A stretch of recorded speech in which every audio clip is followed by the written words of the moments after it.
Hello everyone, welcome to class number 7 of communication skills. आज के class में हम इस चैप्टर का जो लास्ट सेशन है, सेशन 7, राइटिंग स्किल्स। तो इस टॉपिक के बारे में हम आज के क्लास में डिस्कस करने वाले हैं। तो इस टोटल सेशन में हम डिस्कस करेंगे कि राइटिंग स्किल्स को यूज करके जब हम किसी के साथ भी कम्युनिकेशन करते हैं, तो वहां पे हम सेंटेंस के फॉर्म में कम्युनिकेशन करते हैं। तो जो सेंटेंस लिखते हैं उसके डिफरेंट पार्ट्स क्या हैं, मतलब डिफरेंट पार्ट्स ऑफ सेंटेंस के बारे में हम डिस्कस करेंगे। उसके बाद डिफरेंट टाइप्स ऑफ सेंटेंस के बारे में हम डिस्कस करेंगे। पैराग्राफ क्या है इसके बारे में डिस्कस करेंगे।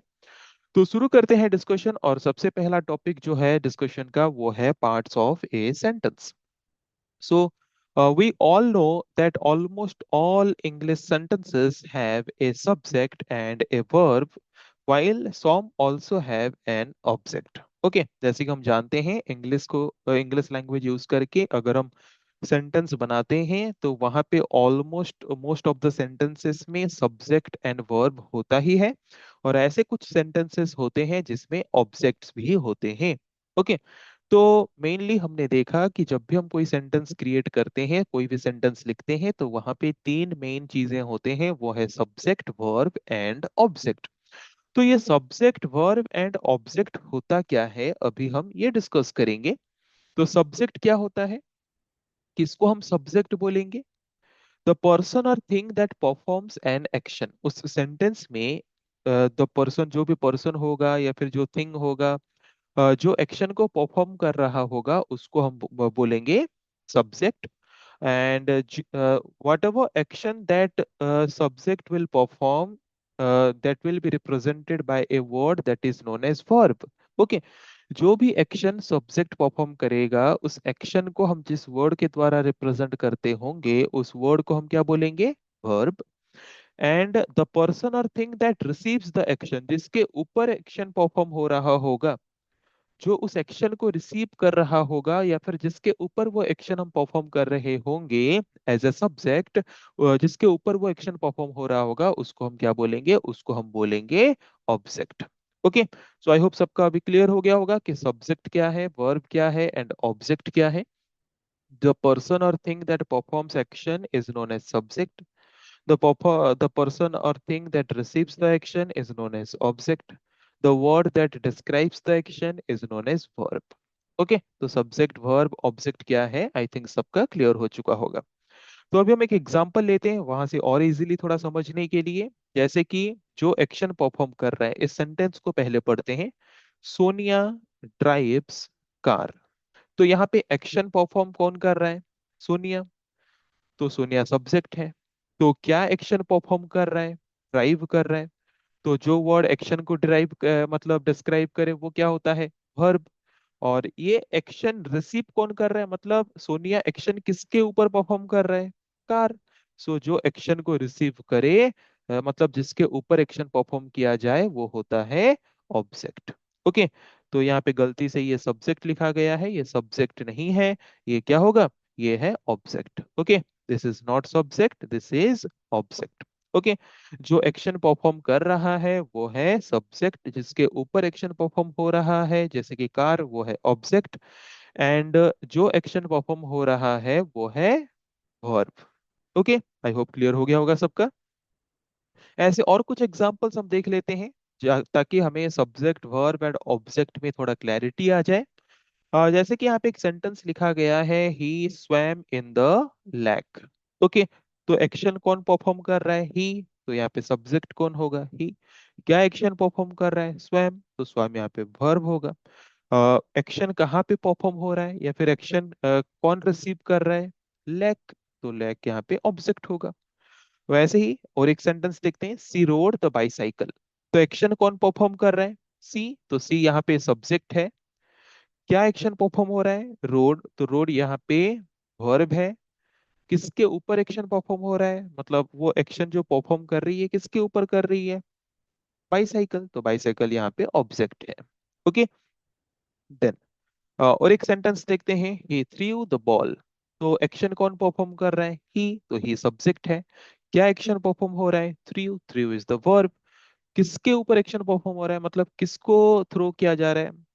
है कि नहीं? किसके ऊपर एक्शन परफॉर्म हो रहा है, मतलब एक्शन को रिसीव कौन कर रहा है, बॉल। तो ऑब्जेक्ट होगा the ball. Next sentence, the dog chased the cat. तो यहाँ पे एक्शन परफॉर्म कौन कर रहा है, द डॉग। किसके ऊपर एक्शन परफॉर्म कर रहा है, द कैट। द कैट होगा ऑब्जेक्ट, और डॉग एक्शन परफॉर्म कर रहा है तो डॉग होगा सब्जेक्ट। क्या एक्शन परफॉर्म कर रहा है, डॉग चेज कर रहा है, तो chased is the verb.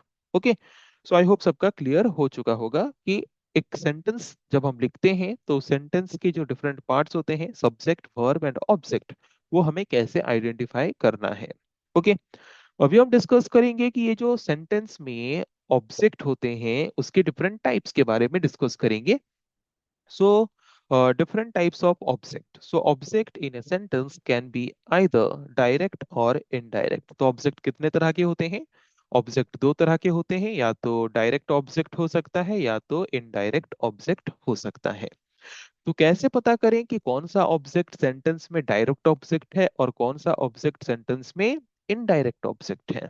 Okay, so direct objects are the ones directly acted on by the action word.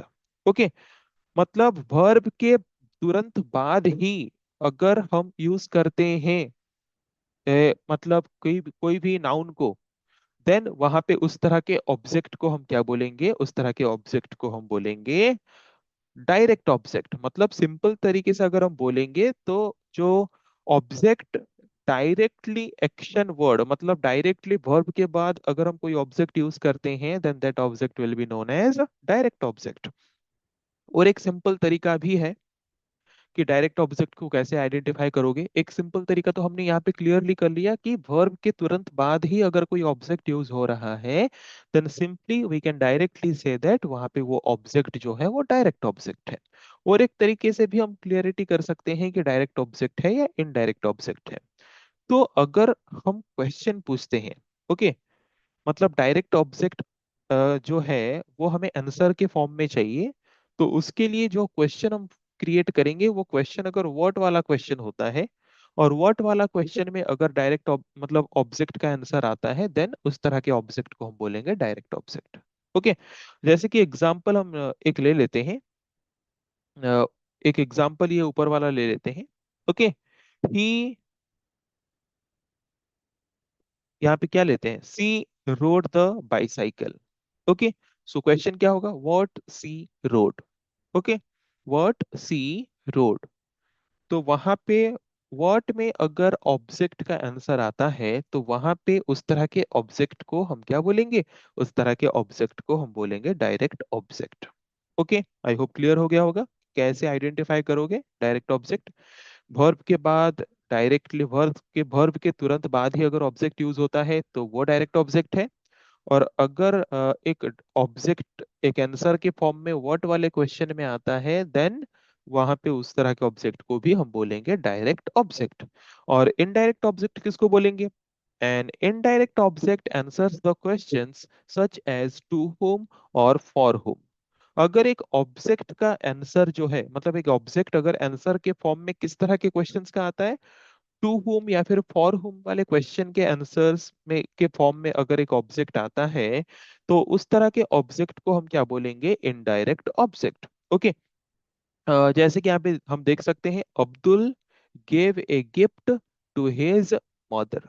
Okay, so अब एक्शन कौन परफॉर्म कर रहा है, अब्दुल। तो अब्दुल यहाँ पे क्या है, सब्जेक्ट है। क्या एक्शन परफॉर्म कर रहा है, गेव। मतलब ये एक्शन किसके ऊपर परफॉर्म हो रहा है, गिफ्ट। मतलब गिफ्ट यहाँ पे डायरेक्ट ऑब्जेक्ट है जो कि वर्ब के तुरंत बाद ही है।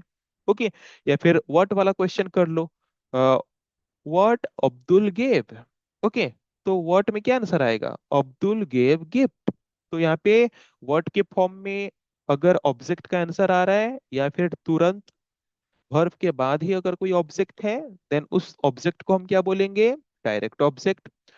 और अगर कोई ऑब्जेक्ट का आंसर टू हुम या फिर फॉर हुम वाले क्वेश्चन में आता है, तो उस ऑब्जेक्ट को हम क्या बोलेंगे, इनडायरेक्ट ऑब्जेक्ट। ओके, जैसे कि हम यहाँ पे देख सकते हैं, Abdul gave a gift to his mother. Abdul gave a gift to whom, और to whom did Abdul give the gift. Abdul ने किसको गिफ्ट दिया, टू हुम। टू हुम या फिर फॉर हुम के फॉर्म में अगर क्वेश्चन आता है, तो उसका आंसर जो आएगा वो होगा इनडायरेक्ट ऑब्जेक्ट। तो इनडायरेक्ट ऑब्जेक्ट यहाँ पे क्या है? His mother. ओके, ये है इनडायरेक्ट ऑब्जेक्ट। और डायरेक्ट ऑब्जेक्ट क्या है? गिफ्ट। ओके, तो आई होप सबका अभी क्लियर हो गया होगा कि कैसे इजीली हम direct object and indirect object को आइडेंटिफाई कर सकते हैं। सो इंग्लिश लैंग्वेज में हम जो सेंटेंसेस फॉर्म करते हैं, some sentences only have direct object, कुछ सेंटेंस में ओनली डायरेक्ट ऑब्जेक्ट्स होते हैं, while some have both direct and indirect object, और कुछ सेंटेंसेस में both direct and indirect object होते हैं। ओके, बट किसी में भी ओनली इनडायरेक्ट ऑब्जेक्ट नहीं हो सकता। या तो डायरेक्ट ऑब्जेक्ट होगा, ओके, या तो डायरेक्ट एंड इनडायरेक्ट ऑब्जेक्ट दोनों होंगे। तो और कुछ एग्जांपल्स हम ले लेते हैं कॉन्सेप्ट को क्लियरली समझने के लिए। जैसे कि रवि रिपेयर्ड हिज कार। तो यहाँ पे एक्शन कौन परफॉर्म कर रहा है? रवि। तो रवि यहाँ पे सब्जेक्ट है। क्या एक्शन परफॉर्म कर रहा है? रिपेयर्ड। तो रिपेयर्ड यहाँ पे वर्ब है। ये एक्शन किसके ऊपर परफॉर्म हो रहा है? कार, है कि नहीं? व्हाट रवि रिपेयर्ड, रवि क्या रिपेयर किया? वर्ड के फॉर्म में आंसर आ रहा है, तो यहाँ पे कार, कार जो है वर्ड के फॉर्म में जबकि आंसर आ रहा है, तो वो क्या होगा? Direct object. Okay, next sentence, the children played football. Okay, तो यहाँ पे सब्जेक्ट कौन है? The children. वर्ब क्या है? प्लेड। तो किसके ऊपर एक्शन परफॉर्म हो रहा है? फुटबॉल। तो वर्ब के तुरंत बाद ही है, और वर्ड के फॉर्म में इसका क्वेश्चन का आंसर भी आएगा, व्हाट चिल्ड्रन प्लेड। ओके, तो वहां पे आंसर क्या आएगा? फुटबॉल। तो फुटबॉल जबकि वर्ड के फॉर्म में इस ऑब्जेक्ट का आंसर आ रहा है, तो ये भी क्या है? Direct object. Okay, next sentence, the parents sent him a post card. तो एक्शन किसने परफॉर्म किया? The parents. क्या एक्शन उन्होंने परफॉर्म किया? सेंट। किसके ऊपर उन्होंने एक्शन परफॉर्म किया? हिम। ओके, तो वर्ब के बाद डायरेक्टली जो ऑब्जेक्ट होता है वो है डायरेक्ट ऑब्जेक्ट, और बाद में जो है वो है इनडायरेक्ट ऑब्जेक्ट। ओके, तो इसको हम व्हाट एंड टू होम या फिर फॉर होम क्वेश्चन के फॉर्म में क्रिएट करके देखते हैं। द व्हाट द पेरेंट, मतलब यहाँ पे अगर हम देखेंगे तुरंत, मतलब हर बार हम देखेंगे तो वर्ब के बाद तुरंत वर्ब के बाद अगर ऑब्जेक्ट है तो वो डायरेक्ट ऑब्जेक्ट हो सकता है, और व्हाट के फॉर्म में अगर आंसर आता है तो भी डायरेक्ट ऑब्जेक्ट हो सकता है। तो देखते हैं, व्हाट पेरेंट्स सेंट। ओके, तो पेरेंट्स ने क्या भेजा? Post card. तो व्हाट के फॉर्म में आंसर किसका आ रहा है? पोस्ट कार्ड का। तो व्हाट के फॉर्म में जो आंसर आ रहा है वो है direct object. Parents sent post card for whom, किसके लिए उन्होंने भेजा है? हिम। तो हिम यहाँ पे फॉर होम या फिर टू होम के फॉर्म में आंसर आता है, तो इसीलिए वो हो जाएगा indirect object. Okay, next sentence देखते हैं, he bought his daughter a computer। Okay, तो एक्शन किसने परफॉर्म किया? ही। क्या एक्शन उसने परफॉर्म किया? bought। ओके, तो अभी हम देखेंगे यहाँ पे ऑब्जेक्ट क्या क्या है, his daughter एंड कंप्यूटर, दो ऑब्जेक्ट हैं, तो कौन सा डायरेक्ट कौन सा इनडायरेक्ट है? what he bought, उसने क्या खरीदा? कंप्यूटर। तो what के फॉर्म में आंसर क्या आ रहा है? कंप्यूटर। तो computer direct object. he bought computer for whom, for whom to whom की फॉर्म में आंसर क्या आ रहा है? His daughter. तो हिज डॉटर यहाँ पे क्या होगा? Indirect object. Okay, very simple. Word के फॉर्म में आंसर आए तो direct object, to whom for whom के फॉर्म में आंसर आए तो इनडायरेक्ट ऑब्जेक्ट, और कुछ सोचना ही नहीं है। अभी हम देखेंगे types of sentence, different types of sentence हम देखेंगे। ओके, सो यहाँ पे एक एग्जांपल दिया गया है, पहले रीड कर लेते हैं। Ram is reading a book. तो राम एक्शन परफॉर्म कर रहा है, सब्जेक्ट। क्या एक्शन परफॉर्म कर रहा है? Is reading. एक्शन किसके ऊपर परफॉर्म हो रहा है? A book. ए बुक क्या है? ऑब्जेक्ट। ओके, यहाँ पे सेकंड सेंटेंस देखते हैं, a book is being read by Ram. तो यहाँ पे ए बुक सब्जेक्ट है जो एक्शन को रिसीव कर रहा है, लेकिन यहाँ पे जो सब्जेक्ट है ये एक्शन को रिसीव कर रहा है, ये एक्शन परफॉर्म नहीं कर रहा। वर्ब क्या है? Is being red. दोनों में वर्ब सेम है, एक्शन सेम है, तो इस एक्शन को परफॉर्म किसके द्वारा किया गया है? राम। ओके, तो यहाँ पे एक्शन जो परफॉर्म कर रहा है वो यहाँ पे क्या है? ऑब्जेक्ट है। ओके, तो दोनों सेंटेंस हमने देखा, एक सेंटेंस में सब्जेक्ट जो है वो एक्शन परफॉर्म कर रहा है और ऑब्जेक्ट एक्शन को रिसीव कर रहा है। सेकेंड सेंटेंस में सब्जेक्ट एक्शन को रिसीव कर रहा है और ऑब्जेक्ट एक्शन को परफॉर्म कर रहा है, पर दोनों में एक्शन सेम हो रहे हैं। ओके, दोनों सेंटेंस में सेम एक्शन परफॉर्म हो रहा है, बट फर्स्ट सेंटेंस में क्या हो रहा है कि सब्जेक्ट एक्शन परफॉर्म कर रहा है और सेकंड सेंटेंस में क्या हो रहा है, सब्जेक्ट एक्शन रिसीव कर रहा है। ओके, तो इस दो तरह के सेंटेंस को हम active sentence and passive sentence बोलते हैं। ओके, इस तरह के और एक एग्जांपल ले लेते हैं। Radha is reading a book, वही ऊपर जो हमने देखा, a book is being read by Radha. दोनों में एक्शन क्या परफॉर्म हो रहा है, the action in both sentence is reading a book. दोनों में बुक रीड करने वाला ही एक्शन परफॉर्म हो रहा है। ओके, बट दोनों में डिफरेंस क्या है, but the subject of both sentences different. दोनों सेंटेंसेस में जो सब्जेक्ट हैं वो डिफरेंट हैं। जैसे कि फर्स्ट सेंटेंस अगर हम देखें, फर्स्ट सेंटेंस में जो राधा है सब्जेक्ट, वो एक्शन परफॉर्म कर रही है, but in the second sentence जो सब्जेक्ट है बुक, वो एक्शन रिसीव कर रहा है। ओके, फर्स्ट सेंटेंस में सब्जेक्ट एक्शन परफॉर्म कर रहा है, सेकंड सेंटेंस में सब्जेक्ट एक्शन रिसीव कर रहा है, मतलब सब्जेक्ट के ऊपर एक्शन परफॉर्म हो रहा है। तो इसका मतलब दोनों सेंटेंस में एक्शन तो सेम परफॉर्म हो रहे हैं, पर दोनों में सब्जेक्ट का काम अलग है। एक में सब्जेक्ट एक्शन परफॉर्म कर रहा है और एक में सब्जेक्ट एक्शन को रिसीव कर रहा है। ओके, तो जिस तरह के सेंटेंस में सब्जेक्ट एक्शन को परफॉर्म करे, उस तरह के सेंटेंस को हम एक्टिव सेंटेंस बोलेंगे, और जिस तरह के सेंटेंस में सब्जेक्ट एक्शन को रिसीव करे, उस तरह के सेंटेंस को हम पैसिव सेंटेंस बोलेंगे। ओके, आई होप सबका क्लियर हो गया होगा। जिस तरह के सेंटेंस में सब्जेक्ट एक्शन परफॉर्म कर रहा है, तो उस तरह के सेंटेंस को हम बोलेंगे एक्टिव सेंटेंस। जिस तरह के सेंटेंस में सब्जेक्ट एक्शन को रिसीव कर रहा है, उस तरह के सेंटेंस को हम बोलेंगे पैसिव सेंटेंस। ओके, तो वही लिखा है, sentences where subject does an action are known to be in the active voice। अगर एक सेंटेंस में जो सब्जेक्ट है वो अगर एक्शन परफॉर्म कर रहा है, देन वो सेंटेंस एक्टिव वॉइस में है। Whereas sentences in which the subject receives an action are known to be in the passive voice। Okay, और जहां पे सेंटेंस में जो सब्जेक्ट है वो सब्जेक्ट एक्शन परफॉर्म नहीं कर रहा है, एक्शन रिसीव कर रहा है, मतलब उस सब्जेक्ट के ऊपर एक्शन परफॉर्म हो रहा है, देन उस तरह के सेंटेंस में मतलब उस तरह का सेंटेंस किस फॉर्म में हम बोल सकते हैं, पैसिव वॉइस के फॉर्म में है बोल सकते हैं। तो कुछ एग्जांपल्स ले लेते हैं। Ali changed the flat tyre. Okay, तो यहाँ पे एक्शन किसने परफॉर्म किया, अली, तो सब्जेक्ट एक्शन परफॉर्म कर रहा है, मतलब एक्टिव वॉइस में है। I will clean the house every Saturday, तो एक्शन यहाँ पे सब्जेक्ट कौन है, आई, और सब्जेक्ट यहाँ पे क्या कर रहा है, एक्शन परफॉर्म कर रहा है। रबी पेंटेड द एंटायर हाउस, तो सब्जेक्ट कौन है, रबी, और एक्शन परफॉर्म कर रहा है या रिसीव कर रहा है, एक्शन परफॉर्म कर रहा है। तो यहाँ पे ये तीन सेंटेंस हमने जो देखा, यहाँ पे सब्जेक्ट क्या कर रहे हैं, एक्शन को परफॉर्म कर रहे हैं, तो इसीलिए ये तीन सेंटेंस एक्टिव वॉइस में है। और तीन सेंटेंस देखते हैं। The flat tyre was changed by Ali, तो यहाँ पे सब्जेक्ट है द फ्लैट टायर, तो ये एक्शन रिसीव कर रहा है, तो ये पैसिव वॉइस में है। ओके, एक्शन तो अली परफॉर्म कर रहा है जो कि ऑब्जेक्ट है। The house will be cleaned by me every Saturday, तो यहाँ पे सब्जेक्ट कौन है, द हाउस, द हाउस के बारे में हम बात कर रहे हैं। पर क्या यहाँ पे द हाउस जो सब्जेक्ट है, क्या वो एक्शन परफॉर्म कर रहा है या एक्शन रिसीव कर रहा है, एक्शन रिसीव कर रहा है, हाउस में काम हो रहा है, मतलब हाउस एक्शन रिसीव कर रहा है। तो सब्जेक्ट अगर एक्शन रिसीव कर रहा है, मतलब वो किस वॉइस में है, पैसिव वॉइस में है।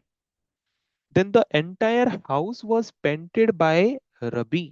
ओके, एंटायर हाउस को पेंट रबी के द्वारा किया जा रहा है, तो सब्जेक्ट कौन है, द एंटायर हाउस। तो यहाँ पे हाउस एक्शन रिसीव कर रहा है, तो इसका मतलब ये सेंटेंस पैसिव वॉइस में है। तो जहां पे सब्जेक्ट एक्शन परफॉर्म करे, वो सेंटेंस एक्टिव सेंटेंस है, और जो सेंटेंस में सब्जेक्ट एक्शन को रिसीव करे, एक्शन परफॉर्म करने के बदले एक्शन को रिसीव करे, वो सेंटेंस पैसिव सेंटेंस कहलाता है। ओके, अभी हम आएंगे ये एक कैटेगरी था एक्टिव वॉइस पैसिव वॉइस वाला सेंटेंस का टाइप। अभी हम देखेंगे और एक कैटेगरी ऑफ सेंटेंसेस। ओके, जो कि चार तरह के होते हैं: declarative sentence, interrogative sentence, exclamatory sentence and imperative sentence. Okay, so यहाँ पे कुछ एग्जांपल्स दिया गया है, इस एग्जांपल्स को रीड करना। ओके, हम पढ़ लेते हैं अभी टॉपिक, वहां पे खुद फिर उस टॉपिक को पढ़ने के बाद खुद खुद इन एग्जांपल्स को देखना कि ये जो सेंटेंसेस दिए गए हैं चारों टाइप्स में से किस टाइप का सेंटेंस कौन सा है। ओके, सो चार तरह के स्टेटमेंट या फिर चार तरह के सेंटेंस जो हैं, first one is declarative sentence. Declarative sentence मतलब the sentences that provide information or states of fact. Okay, ऐसे सेंटेंसेस जो हमें कुछ इंफॉर्मेशन या फिर कुछ फैक्ट प्रोवाइड करते हैं, उस तरह के सेंटेंस को हम बोलते हैं डिक्लेरेटिव सेंटेंस, या फिर इनको हम स्टेटमेंट भी बोलते हैं। और इस तरह के सेंटेंसेस ऑलवेज एंड होता है फुल स्टॉप के द्वारा। Okay, next type of sentence is interrogative sentence, जो कि क्वेश्चन वाला सेंटेंस होता है। So this type of sentence ask A question, and this type of sentence always end with question mark. Okay, the next type of sentence is exclamatory sentence. तो exclamatory sentence किस तरह के sentence को बोलते हैं? The sentences that express a strong emotion. मतलब ऐसे sentences जिसके द्वारा हम strong emotion या फिर strong feelings को express करते हो, जैसे कि happiness हो, sadness हो, एंगर हो, है कि नहीं। कोई भी स्ट्रॉन्ग इमोशन को एक्सप्रेस करने वाला जो सेंटेंस होता है, उस तरह के सेंटेंस को हम बोलते हैं एक्सक्लेमेटरी सेंटेंस। और एक्सक्लेमेटरी सेंटेंस ऑलवेज एंड होता है एक्सक्लेमेशन मार्क्स के द्वारा। Okay, next one is imperative sentence. Imperative sentence किसको बोलते हैं? ऐसे सेंटेंसेस जो कि मतलब जैसे कि किसी को ऑर्डर देने वाला हो, किसी को कमांड देने वाला हो, किसी को रिक्वेस्ट करने वाला हो, या फिर किसी को एडवाइस देने वाला जो सेंटेंस होता है, उस तरह के सेंटेंस को हम बोलते हैं इंपरेटिव सेंटेंस। तो इस तरह के सेंटेंसेस या तो फुल स्टॉप में एंड होते हैं या तो एक्सक्लेमेशन मार्क्स के द्वारा एंड होते हैं। ओके, तो आई होप क्लियर हो गया होगा चार टाइप के सेंटेंसेस हैं और किस तरह के सेंटेंस को हम क्या बोलते हैं। अभी कुछ एग्जांपल्स देख लेते हैं। Blue is my favourite colour.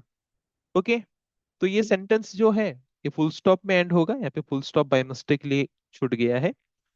तो ये सेंटेंस जो है ये एक इंफॉर्मेशन है कि नहीं।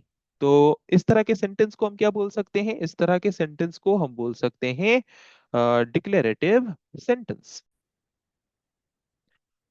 नेक्स्ट एग्जांपल देखते हैं। The farewell party begins in 2 hours. Okay, तो ये भी एक इंफॉर्मेशन है, तो डिक्लेरेटिव सेंटेंस या फिर इसको स्टेटमेंट बोल सकते हैं। You are a good man Raj, तो ये भी एक तरह का क्या है? फैक्ट है, तो हम इसको भी एक तरह का डिक्लेरेटिव सेंटेंस बोल सकते हैं। डू यू वांट टी और कॉफी, क्वेश्चन मार्क में एंड हो रहा है, तो ये है interrogative sentence. Is it training, interrogative sentence. Have you had lunch, interrogative sentence. Exclamatory sentence देखते हैं। That represents, that express the strong emotion. This is the best day of my life, मतलब हम खुशी से कोई इमोशन को express करते हैं, सैडनेस में कोई चीज को एक्सप्रेस करते हैं, एंगर में कोई चीज को एक्सप्रेस करते हैं। स्ट्रॉन्ग इमोशन वाला जो सेंटेंस होता है वो होता है एक्सक्लेमेटरी सेंटेंस। ओके, और जो ऑर्डर देने वाला, कमांड देने वाला, एडवाइस देने वाला, रिक्वेस्ट देने वाला सेंटेंस होता है वो होता है imperative sentence. Please lower your voice. Okay, किसी को हमने कमांड दिया या फिर हमने एडवाइस दिया या फिर ऑर्डर दिया। रिस्पॉन्ड इमीडिएटली, हमने किसको कमांड दिया, है कि नहीं। Meet me at the office at 10 AM, किसी को हमने कमांड दिया कि हमें आके 10 बजे मिलो। तो इस तरह के सेंटेंस को हम बोलते हैं imperative sentence. Okay, next topic हम देखेंगे पैराग्राफ। What is paragraph? जैसे कि ग्रुप ऑफ वर्ड्स को लेके हम फॉर्म करते हैं सेंटेंस, वैसे ही ग्रुप ऑफ सेंटेंस को लेके हम फॉर्म करते हैं paragraph. So however, to qualify as a paragraph, all the sentences within it must have a common idea or theme. जब भी हम एक पैराग्राफ फॉर्म करते हैं, उस पैराग्राफ में कॉमन आइडिया या फिर कॉमन थीम को बेस करके सेंटेंसेस होना चाहिए, है कि नहीं। जैसे जब हम कोई ऐसे लिखते हैं, जब हमारे पास अलग अलग आइडियाज आते हैं, जैसे कि किसी के बारे में कुछ अच्छा ही लिखना है तो उसका एक पैराग्राफ, किसी के बारे में कुछ बुरा ही लिखना है तो उसका एक पैराग्राफ, किसी के बारे में कुछ सॉल्यूशन देना है तो उसका एक पैराग्राफ। अलग अलग आइडियाज के लिए हमें अलग अलग पैराग्राफ बनाना होता है, तब जाके हम उसको एक प्रॉपर पैराग्राफ बोल सकते हैं। ओके, जैसे कि एक एग्जांपल अगर हम देखें, if you are writing about your best friend, the first paragraph can be of sentences about the name, age, personality, friendship duration and other such details. अगर हम बेस्ट फ्रेंड के बारे में कोई लिखते हैं कोई चीज, तो वहां पे एक पैराग्राफ अगर हम बना रहे हैं तो वहां पे अगर डिटेल्स दे रहे हैं तो वहां पे ओनली हम डिटेल्स वाला चीज ही देंगे। Okay, then in the next paragraph you can use sentences to describe what qualities you like about your best friend and how valuable your friendship is। मतलब अच्छे क्वालिटीज उनके पास क्या हैं, कैसे मतलब फ्रेंडशिप कितना वैल्यूएबल है, मतलब पॉजिटिव थिंग्स वाला आइडिया लिखना है तो उसके लिए एक पैराग्राफ। अपने बेस्ट फ्रेंड के पास क्या क्या मतलब अच्छे क्वालिटीज नहीं है, कैसे उसको वो इम्प्रूव कर सकता है, उसके बारे में हम और एक पैराग्राफ बना सकते हैं। सो हर एक पैराग्राफ जब भी हम बनाएंगे that must be based on a particular idea और थीम। अलग अलग आइडियाज वाले सेंटेंसेस को लेके हम एक पैराग्राफ फॉर्म नहीं करना चाहिए या फिर नहीं कर सकते, या फिर वो रॉन्ग मेथड है पैराग्राफ को फॉर्म करने का। ओके, सो यहाँ पे हमारा ये जो चैप्टर है ये चैप्टर टोटल कंप्लीट होता है, जो कि हमारा कम्युनिकेशन स्किल का चैप्टर था। तो इस चैप्टर में से या तो 1 या तो 2 मार्क्स वाले क्वेश्चंस एग्जाम में आते हैं, लॉन्ग क्वेश्चन टाइप का कोई क्वेश्चन आता नहीं है। तो इस चैप्टर को जब भी रिवाइज करो तो 1 या फिर 2 मार्क्स के क्वेश्चंस के हिसाब से ही रिवाइज करना। ओके, सो आई होप ये जो टोटल सेशन में हमने जो 7 सेशन था उसको हमने जो डिस्कस किया, हर एक पॉइंट को हमने जो कवर किया, आई थिंक सबको क्लियरली समझ आ चुका होगा। सो नेक्स्ट क्लास में हम नेक्स्ट चैप्टर्स के बारे में डिस्कस करेंगे। आज के क्लास को हम यही पे एंड करते हैं। So thank you everyone.